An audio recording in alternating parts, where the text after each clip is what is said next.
Boa noite a todos. Vamos falar, então, de nanotecnologia, o admirável mundo invisível, né? Então, a primeira coisa que a gente tem que fazer nesse sentido é definir nanotecnologia e pensar o que tem de tão especial nisso. E, se é tão especial, aonde nós estamos em relação ao mundo, nós, Brasil, nós, Minas Gerais, nós, UFMG. Isso aqui é vamos dizer assim, a physis, é a natureza, né? Ela tem limites métricos do nosso conhecimento. Se você pegar o metro, que é mais ou menos o nosso tamanho, e multiplicar ele por 10, sequencialmente, 27 vezes, você chega no tamanho do universo. Se você fizer o contrário agora, em vez de multiplicar 27 vezes, você dividir o metro por 10, 35 vezes, você chega no outro extremo, que é chamado de espuma quântica. Essas duas, vamos dizer assim, esses dois limites do universo métrico, limites métricos, eles são teóricos, né? A nanotecnologia, que nada mais é do que você pegar um metro e dividir ele por 10, 9 vezes, aí você chega no nanômetro, ela é o atual limite tecnológico do ser humano. Nós, efetivamente, ninguém nunca esteve no fim do universo, ninguém nunca chegou na espuma quântica, mas a nanotecnologia já é de domínio do ser humano. Então, nanotecnologia é, de fato, você fazer tecnologia na escala nanométrica. E o que tem de tão especial nisso, né? São duas coisas principais. Uma coisa é o seguinte: esta dimensão, nanômetro, é a dimensão de arranjo de átomos. Então, se você faz arranjo de átomos, você cria as moléculas. E as moléculas, elas estão por trás de todas as propriedades, de todos os materiais que nos circundam, inclusive de nós mesmos, né? Todos os eventos que acontecem no nosso corpo, eles são eventos de nanotecnologia. E o outro aspecto é que, nesta escala, Newton não manda mais nada. Tudo o que acontece ali é pura física quântica. E, nesse sentido, é muito importante, se a gente está falando de nanotecnologia, é muito importante desmistificar a mecânica quântica, né? Essa imagem aqui é uma imagem real, né, de 48 átomos de ferro que são colocados em forma de um curral e aprisionam ali dentro um elétron. E esse elétron aprisionado dessa forma, ele evidencia o seu caráter ondulatório. Esse curral tem 7 nanômetros de diâmetro. Aí começam aquelas dualidade onda-partícula, uma coisa que deixa as pessoas, muitas vezes, muito desconfortáveis. Como pode ser isso? O elétron, ele é partícula, ele é onda? E, na verdade, não tem nada de desconfortável nisso. Eu faço uma pergunta para vocês. Isso é uma partícula ou é uma onda? Se você for um surfista, isso é uma onda. Se você for um banhista, isso é um caminhão desgovernado. Então, na verdade, os nossos conceitos, eles estão muito relacionados com a forma como a gente interage com os objetos. E aí você pode falar, não, mas tem uma história de um gato vivo e um gato morto, que aquilo ali não tem jeito de entender, né? Isso aqui é o mapa de metrô de Paris, tá? Imagina que você entra numa estação e eu pergunto o seguinte: qual que é a probabilidade de que você saia em uma outra estação específica? Se não tiver conexão da estação que você entrou com a outra, a probabilidade de você sair lá é nula. Se tiver uma conexão, mas uma conexão muito complicada, a chance de você sair do outro lado, ela não é nula, mas ela é baixa. Agora, se for uma conexão muito simples, a chance de você sair naquela outra estação é muito alta. A mecânica quântica, ela funciona assim. Ela entende os caminhos e mede probabilidades. Então, quando a gente fala de gato vivo e gato morto, é a mesma coisa que eu falar do seguinte: ele vai sair nessa estação ou na outra? Eu falo, não sei. Sim, mas ele está aqui ou está lá? Não sei.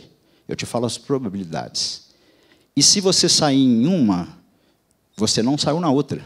Você, então estava vivo, estava morto? O problema é que as pessoas tentam extrapolar a física quântica além do que ela é, e ela é apenas uma teoria probabilística. Dito isto, tirado todo o misticismo que existe na mecânica quântica, a gente pode agora dominar a escala nanométrica e fazer experimentos da forma como a gente intenciona, tá certo? Isso aqui, por exemplo, o que vocês estão vendo são pontinhos numa folha de grafeno. Eu trago esse experimento, ele tem uma coisa, uma informação interessante, que é a seguinte. Essa imagem sai de um artigo que tem mais de 1000 citações de artigos científicos, e é o artigo brasileiro que é mais citado por patentes no mundo. E ele é citado por uma indústria de aeronaves, que hoje a gente tem Embraer, mas na época fazia aeronave para Varig e coisa, e hoje faz também foguetes e outras coisas. Qual que é o interesse dessa indústria de aeronave nesse material? Isso aqui é uma folha de átomos de carbono que foi intencionalmente bombardeada com átomos de argônio. Esses átomos de argônio eles eram carregados, e com toda essa informação você consegue fazer modificações nessa superfície e transformar as propriedades de transporte térmico, elétrico, da forma como você intenciona. Tá? E é o acesso a a modificação nas propriedades dos materiais com esse nível de precisão que a mecânica quântica te permite e que a nanotecnologia te permite, que abre um mundo novo. Então, você pode perguntar, então tá, a nanotecnologia significa você bombardear grafeno? Não.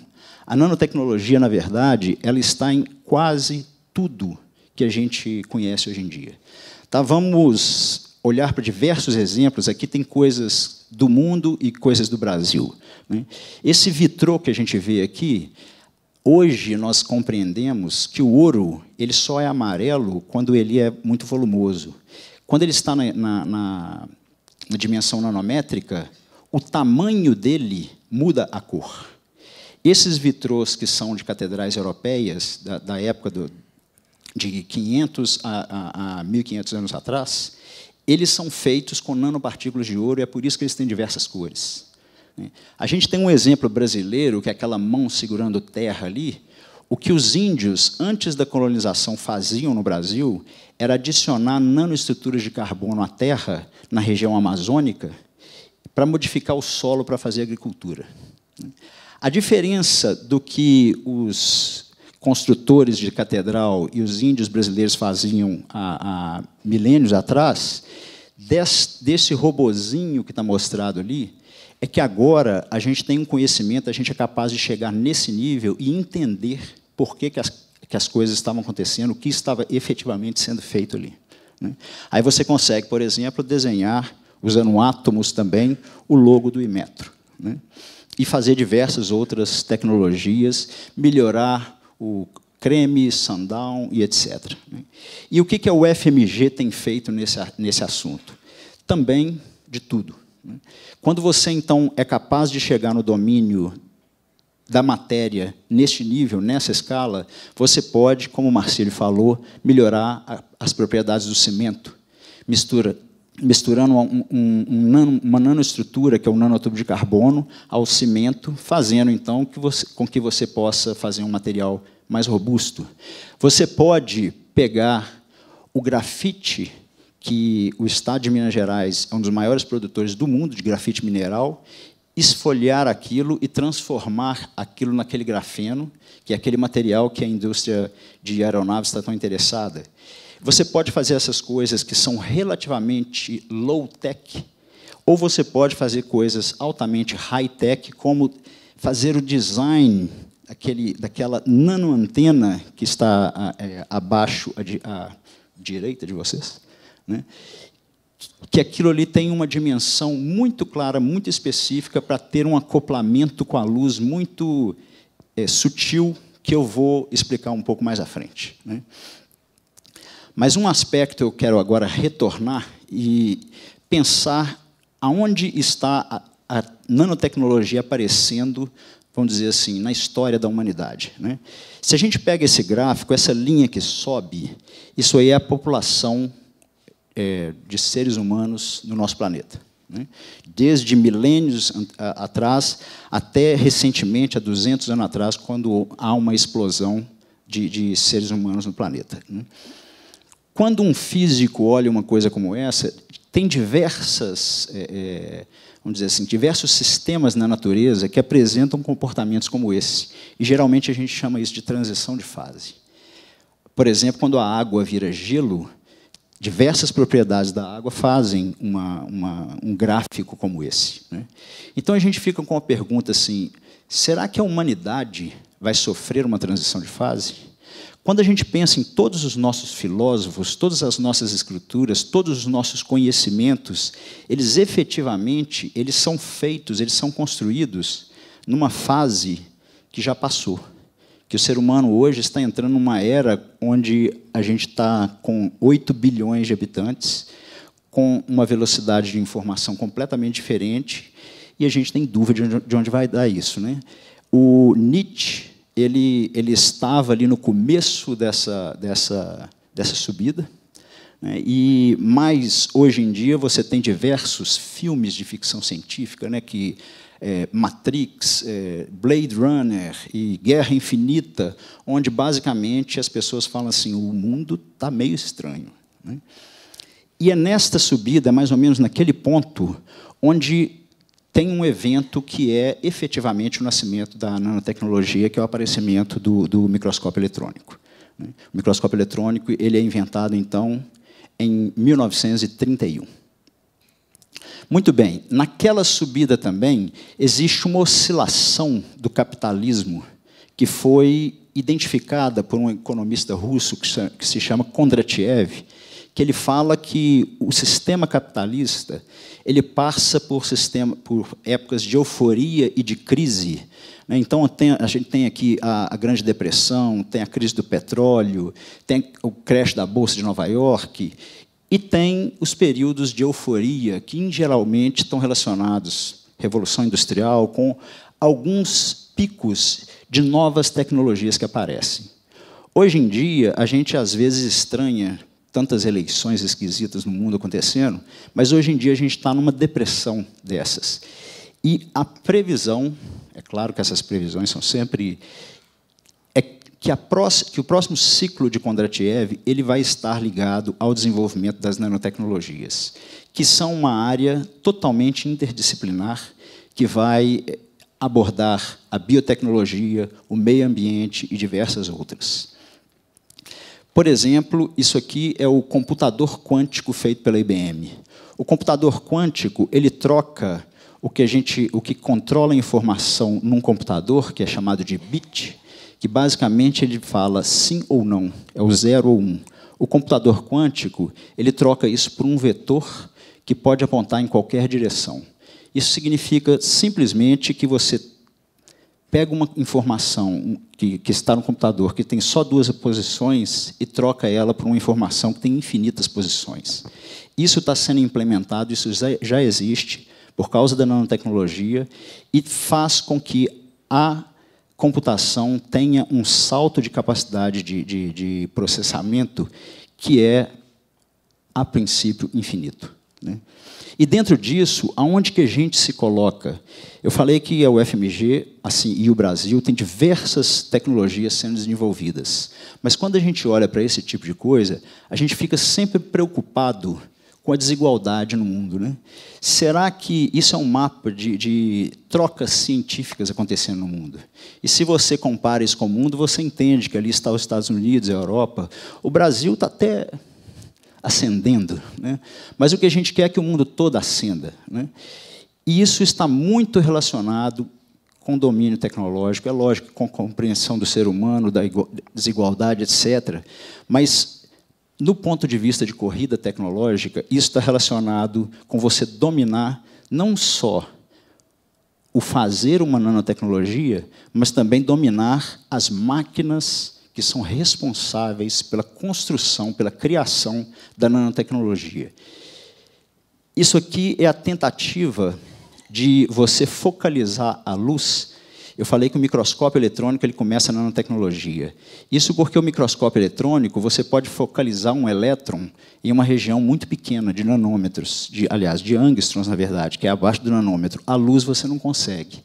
Então, uma pesquisa que a gente está desenvolvendo é como você faz a microscopia óptica se transformar num equipamento onde você agora não precisa de um microscópio eletrônico, mas você, com um microscópio óptico, na verdade, um nanoscópio, você é capaz de ver nanoestruturas, você é capaz de ver um DNA, você é capaz de ver um nanotubo de carbono, usando luz, que seria muito superior à capacidade de um microscópio eletrônico, seria um equipamento mais barato, e isso vem na lógica de você estar no domínio das técnicas que são responsáveis pela criação da nanotecnologia.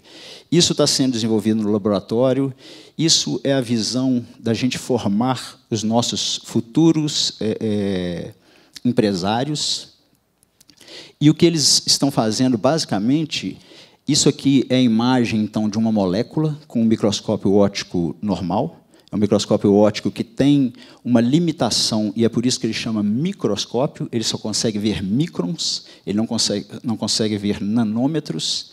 E o que a gente faz é construir uma nanoantena, que é aquilo que eu mostrei no slide anterior. Essa nanoantena ela desce na região onde tem essa molécula que você quer visualizar e você escaneia essa nanoantena nessa imagem. Então, isso que vocês estão vendo aqui borrado no centro, que é uma molécula vista com um microscópio óptico, quando vista com um nanoscópio que está sendo construído no laboratório, ela tem sua imagem, vamos dizer assim, sua estrutura de fato evidenciada, e aqui com uma resolução, nesse caso, de nanômetros. Isso na nossa intenção de estar realmente no domínio do desenvolvimento da nanotecnologia. A gente não pode ficar dependente. Há 300 anos atrás, a gente importava tudo da Europa. Hoje, continuamos importando microscópios eletrônicos, e é nisso que a gente está trabalhando. E, logicamente, toda tecnologia, ela pode ser giga ou pode ser nano, ela, efetivamente, ela é feita por pessoas, né? E o laboratório, a universidade, ela é um ambiente onde você tem pessoas de todas as espécies, vamos dizer assim. Não é um nome biologicamente correto, mas é um ambiente de alegria e de muito trabalho, né? Então, eu devolvo a palavra.